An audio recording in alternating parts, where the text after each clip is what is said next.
back from that break. Glad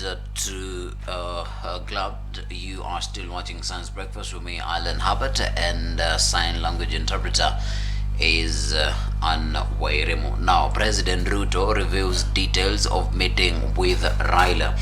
And President William Ruto has admitted meeting with opposition leader Raila Odinga and has stated he has given his conditions that will guide their negotiations. Ruto stated during interdenominational Thanksgiving prayers at the Ukunda Showgrounds in Kwale County that has told Raila is a democratic country and that no leader should orchestrate violence that results in the loss of life and destruction of property. The president stated that he is open to talk about anything else. He cannot negotiate Kenya's safety. The president also reacted angrily to critics who questions the absence of the cost of living as a topic to be discussed during the negotiations, claiming that the cost of living is addressed in the Kenya Kwanza manifesto. Now, the president stated that the government is implementing various development projects in the blue economy and housing sectors to create jobs for the youth in order to prevent them from participating in protests. And some of the president's allies, on the other hand, urged him not to engage in any negotiations with opposition leaders that are not focused on interests of ordinary mwananchi. According to Prime Cabinet Secretary Musalia Mudavadi, the opposition wishes to intentionalize their election laws and create a crisis where none exists. Here are the pictures and the president speaking from Ukunda.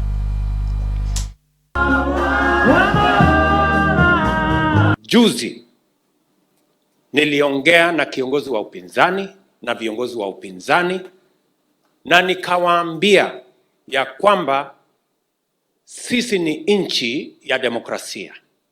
Sisi ni nchi ambayo inasimamia katiba na sheria. Tunaweza kushindana kwa mambo yote. Mambo yale mengine yote tunaweza kuzungumza. But we are not going to negotiate about the safety of Kenya. Wanauliza wapi mambo ya gharama ya maisha? Mimi nataka niwaeleze mambo ya gharama ya maisha iko kwa manifesto ya Kenya Kwanza. Pale ndio tuko na mpango mzima na maalum na tayari tunaitekeleza. Na gharama ya maisha haiwezi kutatuliwa vile wao wanapendekeza. Atifujo, maandamano, sufuria kwa kichwa, bei ya unga itabadilika namna gani, hata kwa dawa ama ukanga ama uchawi. Leo tuatafuta uongozi kwa kutumia maandamano. Yatawezekana? Uvumilivu wako ndio utakao kupeleka kule. Leo tuambiwa kwamba tuzungumze mambo ya majadiliano. Ni sawa, lakini we don't want to form a precedent ambayo itakuwa yatumika. Kuna sababu gani za sisi kwenda katika uchaguzi kama itakuwa ni kila siku tukae tuzungumze? Kuna mazungumzo yoyote yataendelea kuzungumzwa.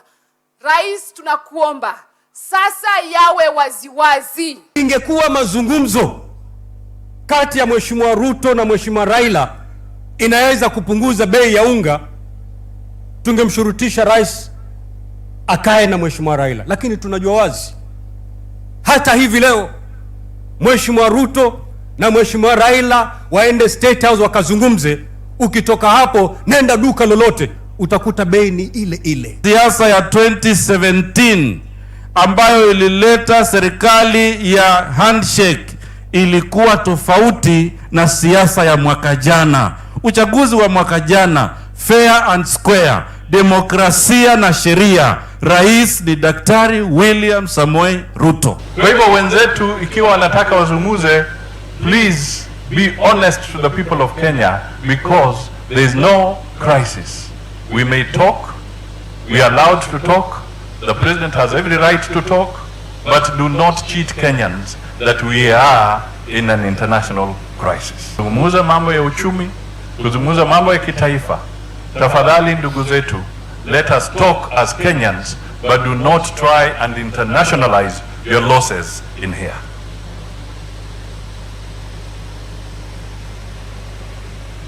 You lost, do not internationalize it. Kura iliamua.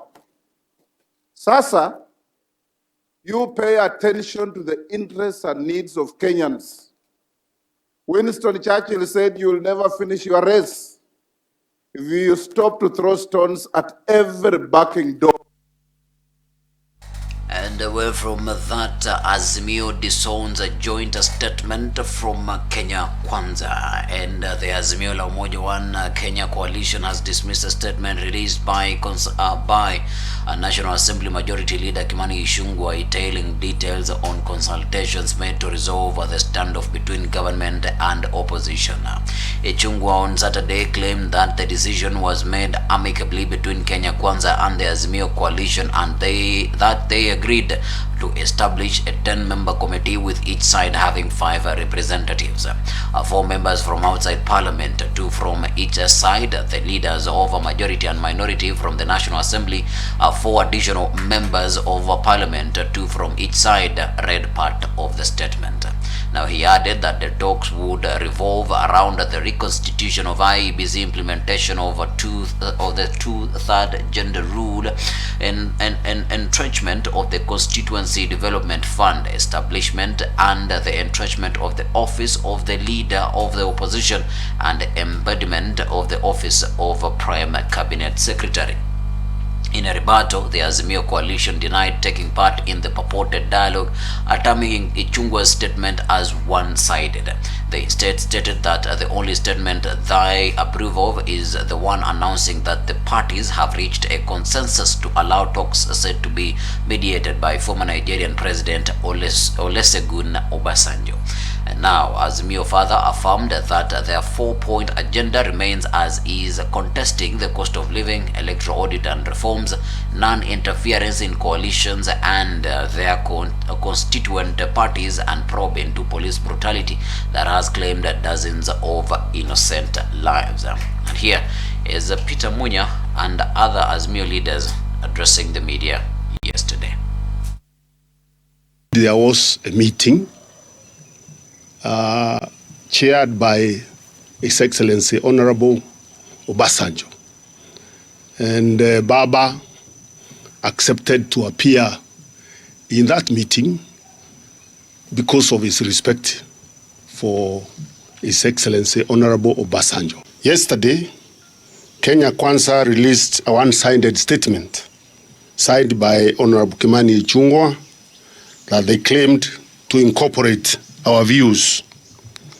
We disown the statement by Honorable Ichung'wah, as Azimio had nothing to do with it. Its contents were those of Kenya Kwanza. We take note that Kenya Kwanza is trying to deny His Excellency Obasanjo's presence and leadership of the talks. That would be a very unfortunate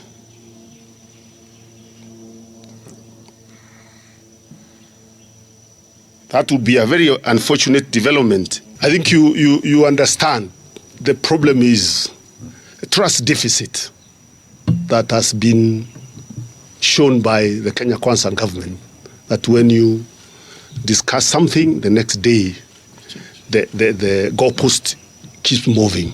So you require a respected outsider. And away from Peter Munya now to Deputy President Rigathi Gachagua. Security detail for Azimio leaders to be reinstated after 3 months. And the government will reinstate the security detail of Azimio la Umoja coalition leaders and allies after 3 months, according to Deputy President Rigathi Gachagua. Now, the second in command was speaking during a service at Alliance High School on Sunday. Now, he said security granted to the leaders would be reinstated after the government is sure the spate of anti-government protests is over. And Raila Odinga, Kalonzo Musyoka and more than 50 Azimio MPs had their security removed 2 weeks ago as the government moved into quell the opposition's ongoing protests over a variety of issues, including the Finance Bill 2023 and the rising cost of living. Now, 4 Nyanza governors, Gladys Wanga and Homa Bay, James Orengo of Homa Bay, James Orengo of Siaya, Professor Nyang' Nyong'o of Kisumu and Ochilo Ayako of Migori also had their security directed to report to Kisumu ahead of the countrywide 3-day mass demonstrations. Also affected by the withdrawal of the security was Mama Ngina Kenyatta, whose security personnel guarding her homes in Muthaiga and Gatundu were recalled and redeployed. Since I have not seen a commitment that you denounce violence and give Kenyans undertaking that you will not go back to the streets, those policemen will stay on standby for now. I have heard human rights bodies condemning police. Our policemen were injured, others are in hospital. Not a single leader, not a single organization has stood to say that it is wrong. We are not in the business of handshakes. We are not in the business of engaging on how to share power and positions. We shall engage on issues. Given an opportunity to implement that plan, we have the know-how, we have the means, and we are capable of changing the tide and bringing down the cost of living. Let us have discussions that do not create more victims than is necessary. Let's have discussions and dialogue that creates healing and one nation for all of us. We have agreed with the PS, Engineer Rono, that we will do for you in the next 1 month a borehole driven by solar to bring down the cost of electricity. And away from that story, now to a story here of Senator Omtata to petition the Supreme Court on Finance Act 2023. Now, the legal battle of the implementation of the Finance Act 2023 is far from over. The row is now headed to the highest court on the land, with Busia Senator Okiya Omtata expected to file an appeal against an appellate court's ruling that lifted the injunction preventing the implementation of the Finance Act. Now, the appellate court temporarily lifted conservatory orders banning the implementation of the Finance Act 2023 on Friday, clearing the way for the government to implement taxes that had been put on hold following the suspension of the law. The court thinks that only people who pay taxes in this country are people who are on payrolls. No. A big chunk of, I think the larger chunk of Kenya's tax regime is consumption. You buy a piece of bread, you pay tax. You board a matatu, you pay tax. You do a border, you pay tax, and all those kind of things. You can't recover that money. And the court did not establish any basis whatsoever for saying that the taxes should be imposed. The fact of the matter is that there's no budget that measures up to the Constitution, which was brought before Parliament and which Parliament passed. The court cannot ignore those kind of things and just play around with English. So we're moving to the Supreme Court to determine some of these things and see whether the court had the capacity to lift orders which had been put by another court to protect its proceedings. And away from Okiya Omtata, who has been dubbed the People's Defender, we're going to take a break. When we come back, we're coming back with stories that are making headlines in the dailies. Keep it science.